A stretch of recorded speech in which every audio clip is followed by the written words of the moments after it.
1 मार्च से शुरू होने जा रही बोर्ड की परीक्षाओं के लिए बच्चों ने जहां साल भर पढ़ाई की तो वहीं कुछ बच्चे पढ़ाई में पीछे भी रह गए हैं। लेकिन जैसा कि अक्सर होता है कि कुछ बच्चे तो सामान्य तौर पर परीक्षा देते हैं और कुछ बच्चे अनावश्यक तनाव लेते हैं।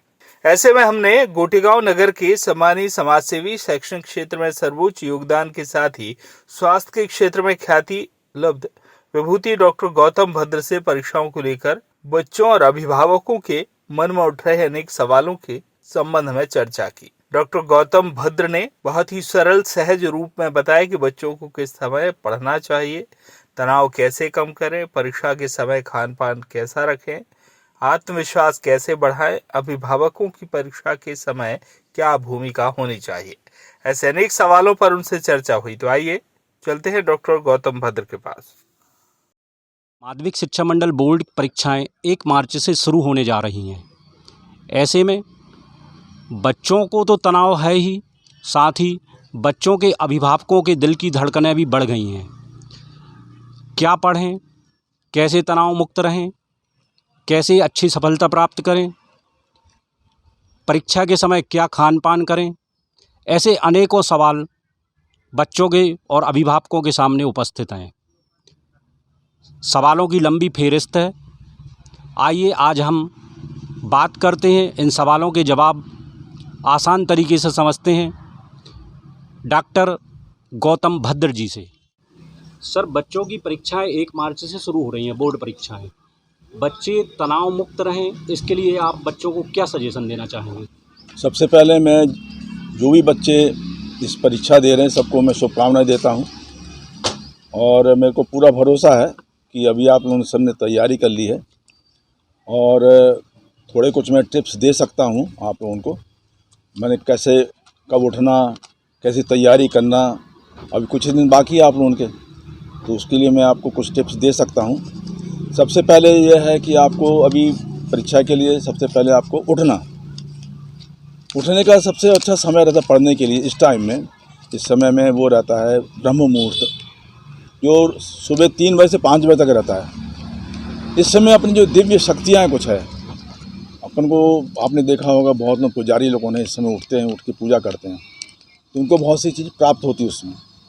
तो मेरा ये कहना है कि इस समय आप लोग उठिए 3 बजे से 5 बजे तक, अपने आप को जो आपको अच्छा लगे करके आप तैयार हो पढ़ाई करने के लिए। ये सबसे अच्छा पढ़ाई का मुहूर्त रहता है, जिसमें आपको जो है याद करने का बहुत वो रहता है और वो वातावरण बहुत शांत रहता है, कोई ज़्यादा हल्ला गुल्ला नहीं रहता।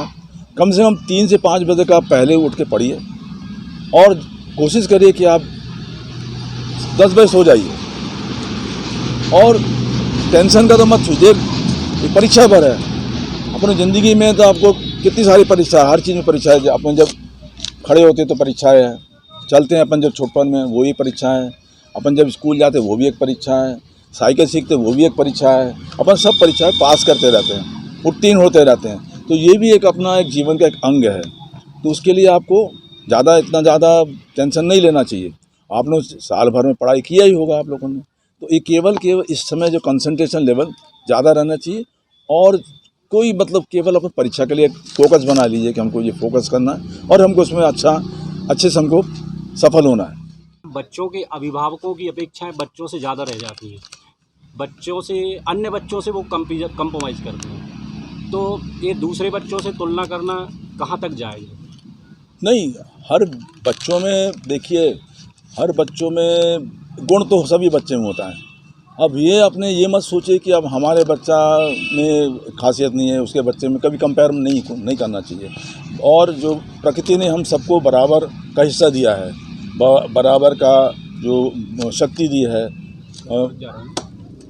बराबर शक्ति दी हमारा जो मस्तिष्क है वो सबके बराबर है। तो कोई क्यों सोचते कि आपका बच्चा नहीं कर पाएगा, क्यों टेंशन लेते हो? आपको ये सोचना चाहिए हमारा बच्चा ज़रूर कर पाएगा, ये सोच रहना चाहिए, हमेशा पॉजिटिव सोचना चाहिए। बच्चों के साथ अभिभावकों की क्या भूमिका होनी चाहिए? अभिभावक एक वो पॉजिटिव होना चाहिए। नहीं, हमारा बच्चा बनेगा, करेगा, दूसरे के बच्चे ने किया है, दूसरे बच्चे बड़े हुए हैं, हमारे बच्चा भी कर सकता है, उतनी क्षमता रहती है। उसको कभी नेगेटिव उसमें मत जान दीजिए कि नहीं हमारा बच्चा, कभी ये नहीं सोचिए, ये सोचिए हमारा बच्चा कर पाएगा। और दूसरे की तुलना तो करना ही नहीं चाहिए। सबको ही अलग अलग है, तुलना तो बिल्कुल नहीं होना चाहिए। और ये सोच के ही आप करिए कि नहीं हमारा बच्चा तो करेगा, कर पाएगा। आपको नेगेटिव थिंकिंग की ज़रूरत नहीं है। आप उसकी ज़रूर ख्याल रखिए, खाना पीना का ख्याल रखिए, कब सोता है, किससे मिलता है नहीं मिलता है, उसको थोड़ा फोकस करा दीजिए। परीक्षा टाइम में नहीं फोकस होना चाहिए। आपको ये काम दिया, ये काम आप ठीक से करो बस।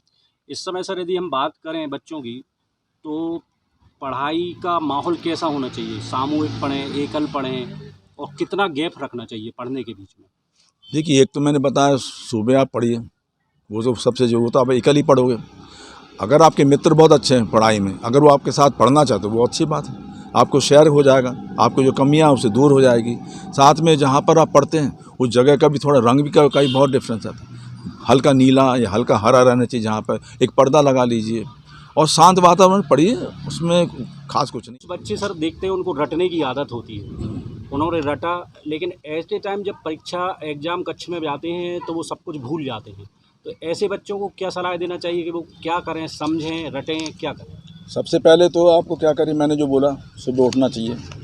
3 से 5 का सबसे अच्छा समय रहता है। बाद में आप उसको और बढ़ा सकते हो उसको, फिर बाद में एक आधा घंटा आपने सो लिया। आपको क्या करना चाहिए, सबसे पहले अपन को वहाँ लिखना पड़ता है, परीक्षा में हमको लिखना पड़ता है, तो आप क्या करो, केवल पढ़ो मत, साथ ही साथ आप लिखते रहो। तो क्या होगा, आपका ब्रेन जो है वो ज़्यादा एक्टिवेट हो जाता है। तो उसमें क्या होगा, आपको याद रहेगा कि मैंने इस समय क्या लिखा था, इस प्रश्न में मैंने पढ़ा तो था, पर मैंने क्या लिखा था वो भी याद। तो डबल आपकी तैयारी हो जाएगी। तो ये लिखना बहुत ज़रूरी। और जहाँ आप बैठते हो पढ़ने के लिए, सबसे पहले उस जगह को, जैसे अपने सरस्वती माता को पहले आपने नमस्कार कर लिया, गायत्री मंत्र पढ़ लिया। गायत्री मंत्र क्या रहता है, हमारे मानसिक उसको जागृत करता है। बोलते हैं कि कोई बोलता है कि 27 बार पढ़ना चाहिए गायत्री मंत्र, पढ़ो या 108 बार पढ़ो। उसमें गायत्री मंत्र पढ़ के आप इसको कर सकते हो। उसमें क्या होगा, आप एक्टिव हो जाओगे, आपको जो नेगेटिव थिंकिंग ख़त्म हो जाती है। गायत्री मंत्र बोलते हैं हमारे संसार का सबसे बड़ा और सबसे अचूक मतलब मंत्र है, जिसको आपको मंत्र को पढ़ के आप काम शुरू करना चाहिए। ये खास पढ़ाई वढ़ाई का काम करना चाहिए। और अब लिख के आप हमसे लिखते रहिए, आप लिख के पढ़ाई करिए तो देखना आपको याद रहेगा। और आपको एक दूसरा भी हो जाएगा सेकंड टाइम। बच्चों का आत्मविश्वास कैसे बढ़े, इसके लिए आप उन्हें क्या एडवाइस देना चाहेंगे? मैं तो बोल रहा हूँ, सबसे पहले आप जैसे उठना, सब उसका दिनचर्या उसका है। पहले तो आप ये सोचो ना, ये कि हमारा एक रेगुलर वो है, एक्टिविटी है। परीक्षा एक रेगुलर एक्टिविटी। जब हम स्कूल जाते हैं, पढ़ते हैं, वहाँ परीक्षा देते हैं, आप उसको टेंशन मत लेना कि हम वहाँ दूसरे हॉल में जा रहे हैं तो ऐसा हमें कुछ हो जाए। ऐसा कुछ ज़रूरत नहीं है। आप बिल्कुल नॉर्मल रहे जैसे आप रहते हो। नहीं तो इसमें क्या, फिर ज़्यादा करोगे भूल जाए। बहुत सारा देखा भी गया, पहले भी मैंने खुद देखा है, लोग बाग ज़्यादा जो बहुत अच्छे पढ़ाई लिखाई करने वाले टेंशन में आके फिर क्या होता है, आखिरी दिन में, आखिरी समय में, या वो उनकी हालत ऐसी मानसिक परेशानियां हो जाती है कि पढ़ाई परीक्षा देने लायक नहीं रहते। आप बिल्कुल ये चिंता मत करो, आप ये सोच लो कि हमसे ये बनेगा, बस ये सोच के जाओ। और हज कुछ बनेगा, क्यों नहीं बनेगा? आपने तो पढ़ाई की है और आपने इतनी बुद्धि है, इतनी ऊपर क्लास तक आप पहुँच चुके हो, 12वीं तक पहुँच चुके, तो आप इस क्षमता है, बस उसको सोच कर रखो, हमको तो करना ही है और हो भी जाएगा हमारा। परीक्षा से कोई मानसिक तौर पे तनाव ना फैले, खान पान सही रहे, तो ऐसा क्या खान पान करना चाहिए? वो तो ज़रूरी है, खान पान ज़रूरी है, आपकी नींद ज़रूरी ठीक से लेना, और आपको हमेशा पॉजिटिव रहना है। नहीं हम उसको कर पाएंगे, पहले ये सोच लो हमको वो करना ही है, मुझे करना ही है, परीक्षा को पास करना ही है, मुझे अच्छे से कर पाएंगे। तो सबसे पहले खान पान, जो आजकल जंक फूड है, जो वो हमेशा देखा गया है कि जंक फूड जो है आपको बहुत सारी विकृतियाँ होती है, आजकल बहुत सारी बीमारी है उससे, और ख़ासकर पेट की बीमारी हो रही है। पेट आपका ख़राब रहेगा तो सब बीमारी होंगी। तो घर का जो खाना पीना है बहुत ज़्यादा साधारण सा होना चाहिए, साधारण सा खाना पीना चाहिए। आप पानी ज़्यादा पीजिए। घर में जो खाना बनता है, माता जी जो खाना बना के देती है, उसमें खास करके एक एनर्जी रहती है, उसमें एक प्यार रहता है उस खाने में, उसको बनाने में बेचारी बहुत मेहनत करती है। तो आप उसको खाइए, बाहर का सब अभी तो बिल्कुल ही छोड़ दीजिए। पानी आप हमेशा पीजिए। साथ मेरे हिसाब से जो ज़रूरी एक है मस्तिष्क के लिए, बहुत बोलते हैं कि मस्तिष्क का इस्तेमाल ज़्यादा होता है, तो आप 3-4 आप वो ले लीजिए, बादाम ले लीजिए, उसको रात को भिगो के रखिए, सुबह उठ के उसको पानी पी लीजिए और बादाम को वो खा लीजिए। साथ में जहाँ पढ़ाई करते हैं उसके बगल में आप कोई कटोरी में थोड़ा सा चने रख लीजिए, मुरमुरा रख लीजिए, कोई गुड़ रख लीजिए, आप थोड़ा थोड़ा खाते जाइए और पढ़ाई करते जाइए, तो आपको पढ़ाई करने में भी आपको अच्छा। हम कोई भी काम करते हैं बच्चों, हम एक लक्ष्य रखते हैं कि हमको जैसे कहीं जाना भी है तो हम सुबह उठते हैं, जल्दी उठते हैं, हमको लक्ष्य में पहुंचना है, जहाँ कहीं भी जाना है, इसको ट्रेन पकड़ना है, बस पकड़ना है, अपन लक्ष्य बनाए तो हमको इतने पहुंचना है, उसके लिए हम तैयारी करते हैं। तो हम भी एक लक्ष्य बना ले कि हमको ये करना ही है। और दूसरा ये है, हमारा लक्ष्य ऊँचा होना चाहिए, हमेशा ऊँचा होना चाहिए। अगर हमको लगता नहीं हमको 70% मिलना चाहिए तो हमको उसको उठाना चाहिए, और नहीं हमको 80 ला सकता हूँ मैं, मेरे को 80 मिलेगा, हमको क्यों नहीं मिलेगा, हम 90 ला सकते हैं। तो ये आप पहले से सोच लो कि हमारा लक्ष्य जो है उसको ऊंचा बना के रखो। जैसे कोई देखा हो आपने बहुत सारे खेल कूद में भी, जब ऊंची कूद होता है, ऊंची कूद में जैसे 3 फुट कूद गया तो उसके ऊपर कर देते हैं और ऊपर करते हैं, फिर 3.5 फुट कूद जाता है, फिर और ऊपर करते हैं, फिर 4 फुट कूद जाता है। वो तो घर में सोच के आया तो मैं 3.5 फुट कूदूँगा, पर वहाँ जाके देखो तो 4.5 फुट कूद लिया। तो आपके लक्ष्य ये बना के रखिए कि नहीं हमको तो इतना प्राप्त करना ही है और मैं प्राप्त कर लूँगा। विशेष आप ध्यान रखिए कि आप ऊपर रखिए, हमेशा नीचे का सोचिए मत। आप देखना बिल्कुल सफलता होगा। मैं भी यही कहना चाहूँगा कि आज के इस दौर में बच्चे आगे निकलने की होड़ में लगे रहते हैं। जो पढ़ने में तेज़ हैं उन्हें भी तनाव है, और जो पढ़ने में पीछे हैं वह भी टेंशन लेते हैं। तो सबसे बेहतर यही उपाय है कि आप कोई टेंशन ना लें, क्योंकि कोई भी एक बार की असफलता ज़िंदगी भर की भविष्य तय नहीं करती है। हमने बहुत सी ऐसी हस्तियों को देखा है जो कई बार असफल होने के बावजूद अपने क्षेत्र में उल्लेखनीय सफलता हासिल कर चुके हैं। तो आप भी बगैर किसी टेंशन के सुचारू रूप से परीक्षा दें और अपने जीवन के लक्ष्य को निर्धारित करते हुए आगे बढ़ें।